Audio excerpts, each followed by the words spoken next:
Ahora vamos a dar algunos tips masivos sobre tipos de riesgos. Aquí tienen que ser tips masivos, o sea, consejos masivos sobre tipos de riesgos. Acá podemos ver los riesgos enfrentados por las entidades financieras. Tenemos el riesgo de liquidez, el riesgo de tasa de interés, el riesgo de crédito, el riesgo de mercado y el riesgo de insolvencia de capital, o sea, el riesgo de regulación financiera en términos de capital. Esto lógicamente, como mencionábamos en una presentación anterior, las entidades financieras, al realizar operaciones tanto activas como préstamos y operaciones pasivas como depósitos, lógicamente obtienen un beneficio ya que los intereses cobrados superan a los intereses pagados, pero al mismo tiempo corre el riesgo de que los clientes dejen de pagar el crédito o los intereses, y ahí asume el riesgo de crédito. Bueno, ahora comenzamos a ver cada uno de estos riesgos en forma detallada.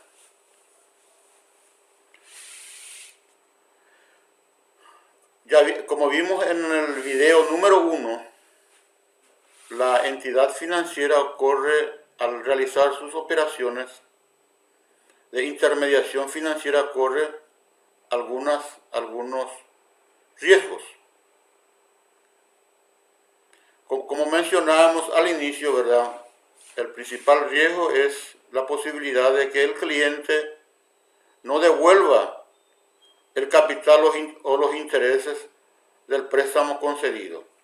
Consecuentemente, se asume el riesgo de crédito, o sea, la pérdida producida por no recuperar el capital y los intereses en el momento de su vencimiento. Es decir, estamos hablando de capital y los intereses.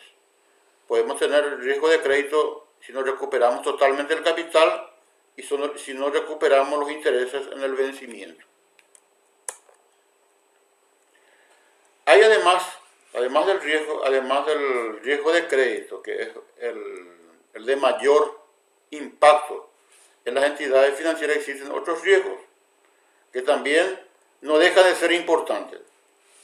Y tenemos, por ejemplo, el riesgo de mercado, o sea, la posibilidad de que la entidad pierda dinero si se produce una variación de precio de activos y pasivos financieros de la entidad.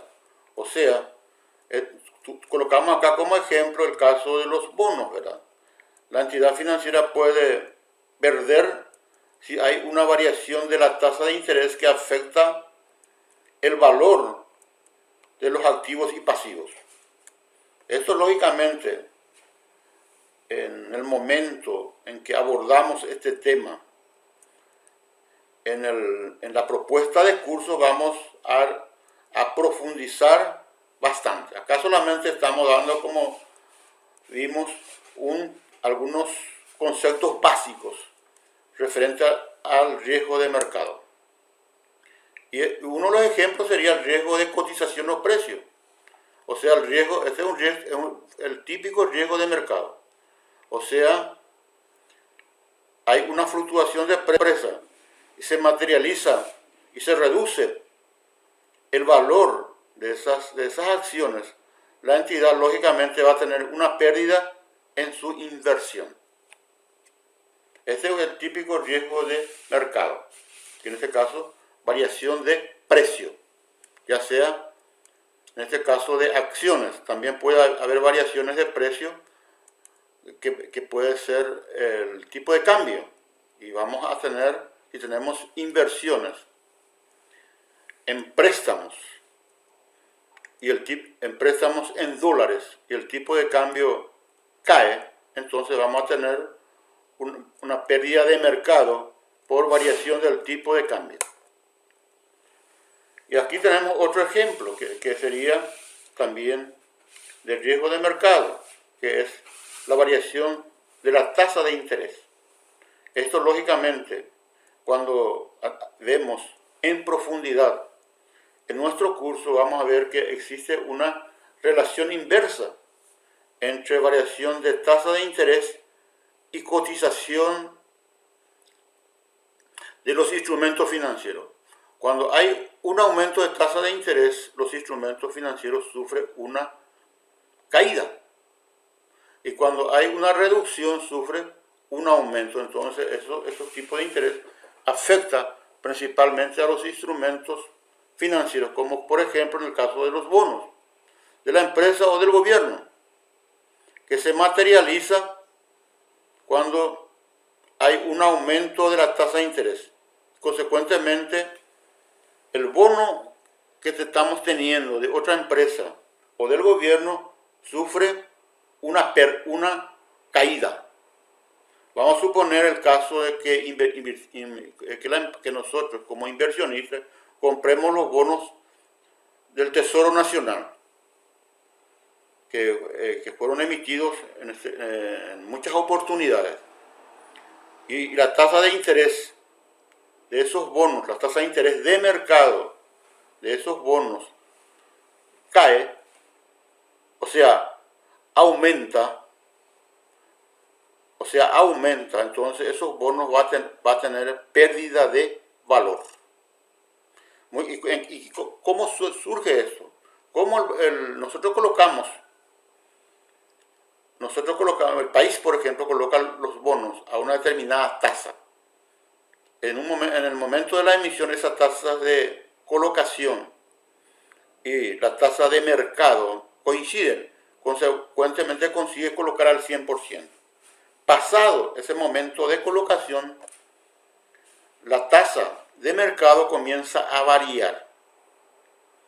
Entonces, si hay una variación, si hay un aumento de la tasa de interés de mercado, vamos a suponer que el país se vuelva más riesgoso. Entonces, las tasas de interés comienzan a variar, o sea, consecuentemente el bono del gobierno va a caer. Es importante esto entenderlo, no es normal, ¿verdad? Porque nosotros pensamos que hay aumento de tasa de interés, estamos ganando, pero estamos hablando de tasa de interés de mercado. En este caso, el gobierno ya estableció la tasa de interés que le va a pagar a los inversionistas. Si la tasa de interés de mercado, que hay dos tipos de tasas, la tasa de interés de mercado aumenta, entonces esos bonos van a perder valor, ya que si una persona que compró esos bonos en su momento, quiera vender, normalmente tiene que vender en el momento de colocar los bonos, está pagando 6% en dólares. Y la tasa de mercado también es 6%, entonces consigue recibir, lógicamente, el valor par de los bonos. Esa tasa de interés de los bonos que el gobierno prometió queda fijo.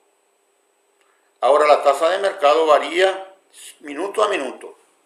Si esa tasa de mercado comienza a aumentar, entonces un inversionista que está teniendo los bonos del Paraguay y quiera recuperar su dinero, no tiene otra alternativa que venderlo a un precio menor.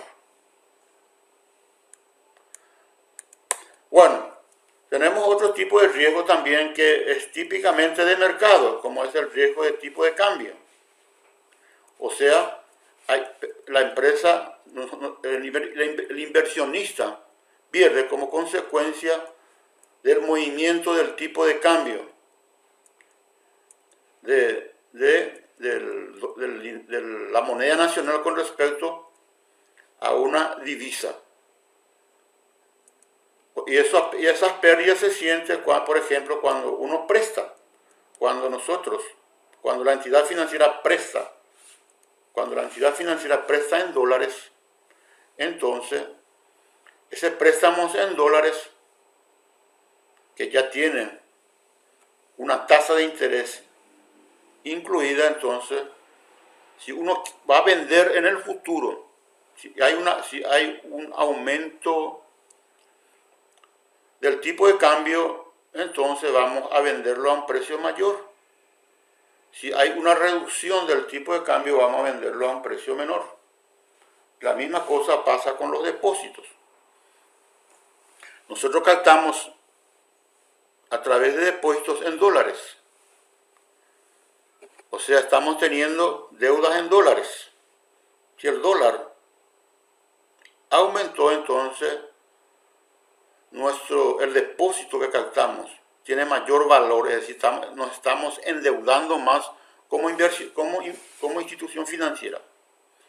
Estamos teniendo pérdida.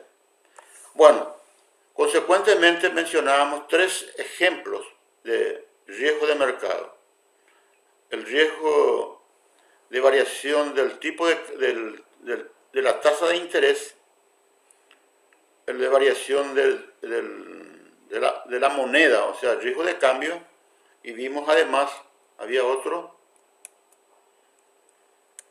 y el riesgo de precio, tenemos el precio en este caso, el precio de acciones, tenemos el precio de acciones, el riesgo de tipo de interés y el riesgo de cambio.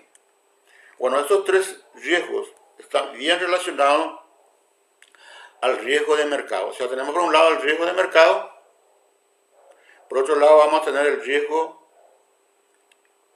de liquidez. ¿Qué es el riesgo de liquidez?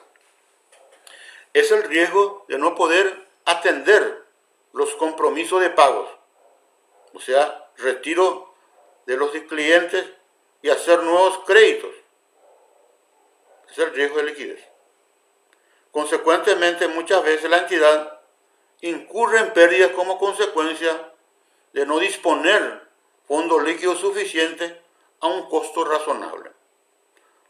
Para poder hacer frente a esos retiros, entonces, lo que normalmente ocurre es que la entidad se desprende de sus mejores activos o vende sus mejores activos para poder atender esos retiros o dar más créditos.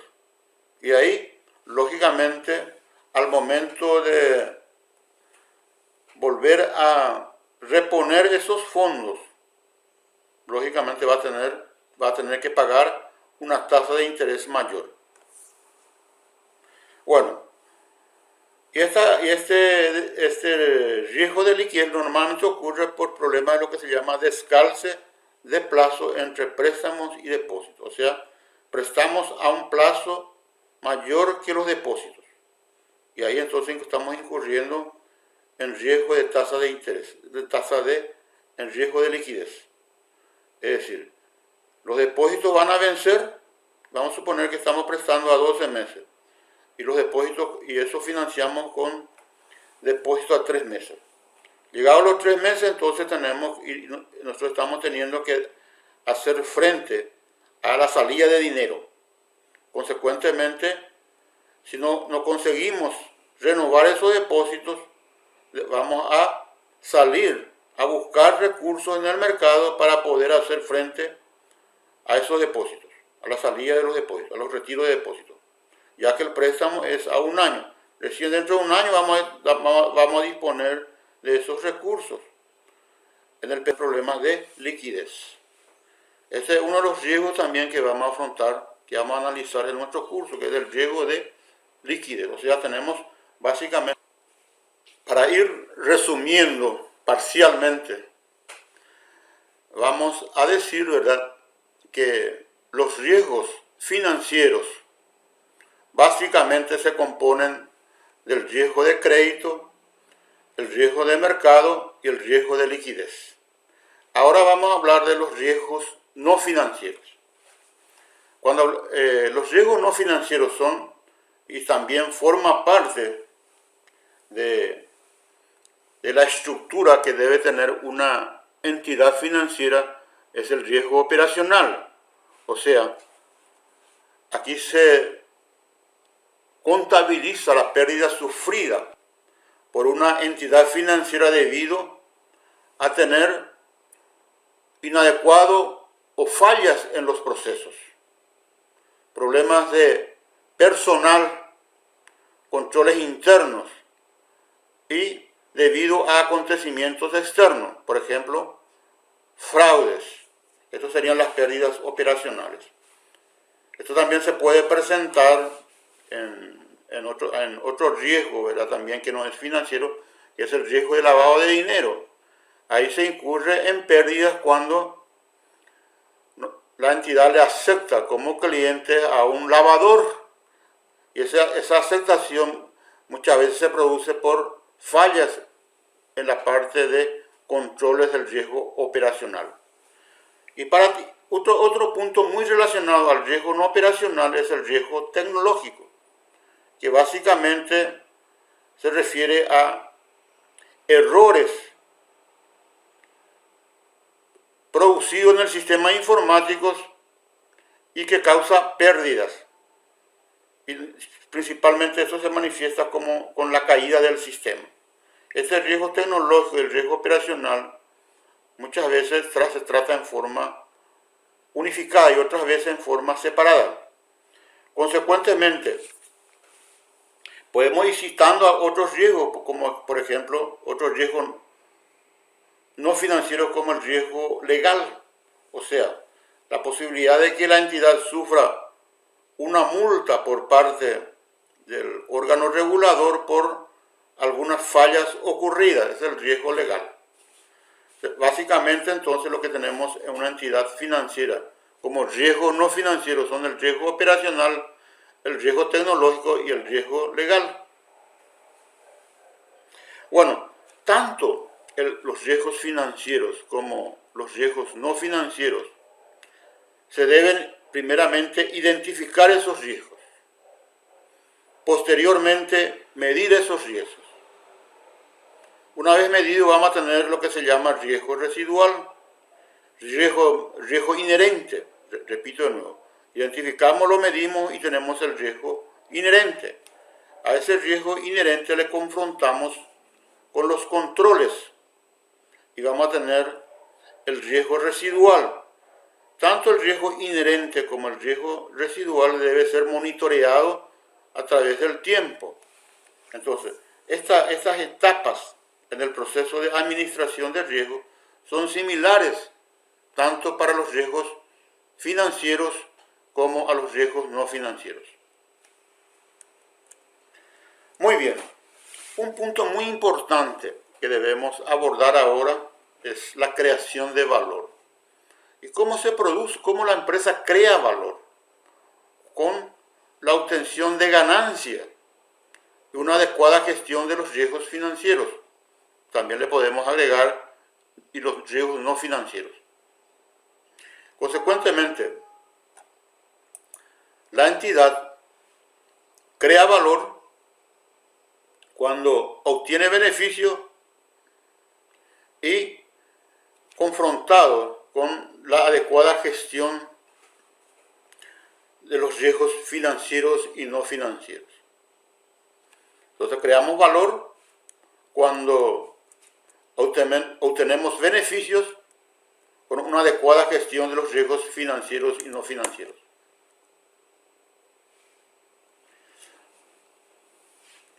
Después de conocer estos valiosos tips en cuanto a los tipos de riesgos y la creación de valor,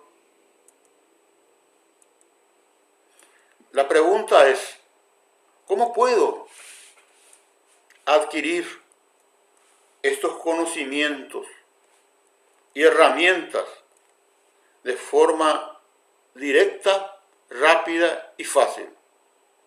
Y nosotros para esto ofrecemos nuestro curso taller de medición y control de riesgo financiero. Y ustedes pueden acceder al programa dando un clic en los comentarios a este curso. Gracias, señores.